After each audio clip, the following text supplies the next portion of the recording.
কলকাতা থেকে 50 কিলোমিটার দূরে ক্যানিংয়ে কার্তুজের রীতিমতো পাহাড়।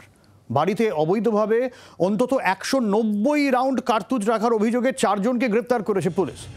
আবু তালেব মোল্লা তাকে গ্রেপ্তার করা হয়, তাকে জিজ্ঞাসাবাদ করে আরও 3 জনকে গ্রেপ্তার করা হয়েছে বলে খবর পাওয়া যাচ্ছে।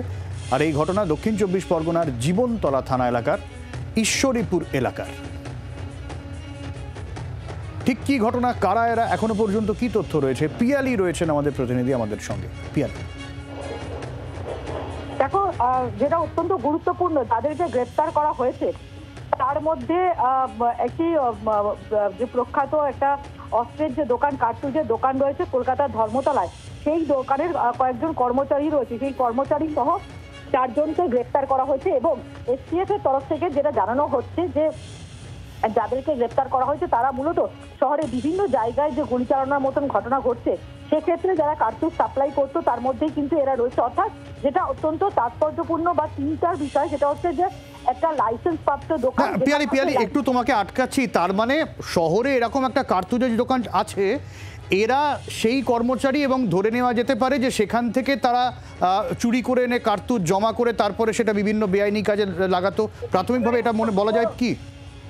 একেবারে সেই কারণেই গোটা বিষয়টা উদ্বেগজনক। তার কারণ হচ্ছে যে দোকান রয়েছে সেই দোকানে যারা লাইসেন্স প্রাপ্ত লাইসেন্সধারী যারা অস্ত্র ব্যবহারকারী তাদেরকে কার্তুজ ব্যবহার করার কথা, কিন্তু তদন্তকারী অফিসাররা যেটা দাবি করছেন যাদেরকে গ্রেপ্তার করা হয়েছে তার মধ্যে এইরকম কয়েকজন রয়েছে যারা ওই দোকানের কর্মচারী এবং তারা বেআইনি ভাবে, অর্থাৎ সম্ভবত ওই দোকানকে না জানিয়ে সেটা চুরি করে সেটা বেআইনি ভাবে বিক্রি করছে এবং সেই অস্ত্র বিভিন্ন দুষ্কৃতীদের হাতে চলে যাচ্ছে। আমরা শহরে বা রাজ্যের বিভিন্ন জায়গায় আমরা দেখতে পাচ্ছি যে গুলি চালানোর মতন ঘটনা ঘটছে এবং সেই ঘটনার সঙ্গে যোগসূত্র পাওয়া যাচ্ছে শহরের বুকে নামী অস্ত্র কার্তুজের বিপণনী যে রয়েছে সেখানকার কর্মীদের জড়িত থাকার ঘটনায়।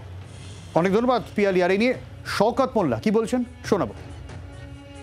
রাজ্যের পুলিশ সক্রিয় আছে বলে তো হচ্ছে, এর জন্য তো আমি রাজ্য পুলিশকে ধন্যবাদ জানাবো যে সমাজবিরোধী কার্যকলাপ রুখতে তাদের যে পদক্ষেপ এটা অভিনন্দনযোগ্য। যেহেতু এই রাজ্যের স্বরাষ্ট্রমন্ত্রীর নাম মমতা বন্দ্যোপাধ্যায়, রাজ্যের আইন শৃঙ্খলার প্রশ্নে, ল অ্যান্ড অর্ডার কন্ট্রোলের প্রশ্নে, সমাজবিরোধী দমনের প্রশ্নে রাজ্য এসটিএফ বলি আর রাজ্য পুলিশ বলি যে ধরনের উদ্যোগ গ্রহণ করছেন, যে ধরনের তল্লাশি অভিযান চালিয়ে এই ধরনের ক্রিমিনালদের কাছ থেকে মেটেরিয়ালস উদ্ধার করছেন, আমরা তার জন্য ধন্যবাদ জানাচ্ছি। বাংলার আওয়াজ, বাঙালির আবেগ, জি 24 ঘন্টা।